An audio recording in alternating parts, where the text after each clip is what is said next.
దేవీ శరన్నవరాత్రుల్లో ఈరోజు 5వ రోజు ఇంద్రకీలాద్రిపై ఈరోజు కనకదుర్గమ్మ అమ్మవారు శ్రీ మహాలక్ష్మి అవతారంలో దర్శనమిస్తున్నారు.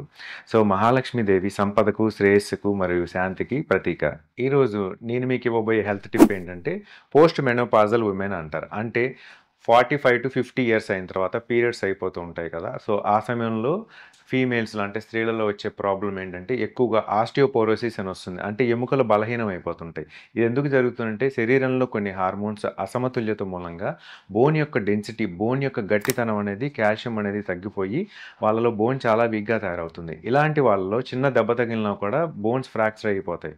సో, ఫ్రాక్చర్ అయిపోయి వెన్నుపూస గాని, చేతులు, కాళ్ళు ఎముకలు గాని ఈజీగా ఫ్రాక్చర్ అవుతుంటాయి. సో, ఇలాంటి వారందరూ కూడా మరి ఎలా తెలుస్తుంది వాళ్ళకి ఫ్రాక్చర్ అయ్యే టెండెన్సీ ఎక్కువ ఉంది, నార్మల్‌గా ఉంది, లేదు అసలు లేదని అంటే డెక్సా స్కాన్ అంటే బోన్ మినరల్ డెన్సిటీ టెస్ట్ అనే టెస్ట్ ద్వారా మనకు తెలుస్తుంది.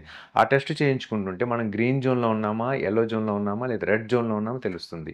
గ్రీన్ జోన్‌లో ఉంటే మీ ఎముకలు చాలా గట్టిగా ఉన్నట్టు, యెల్లో జోన్‌లో ఉంటే రిస్క్ ఎక్కువ ఉన్నట్టు, రెడ్ జోన్‌లో ఉంటే చాలా హై రిస్క్‌లో ఉన్నట్టనమాట.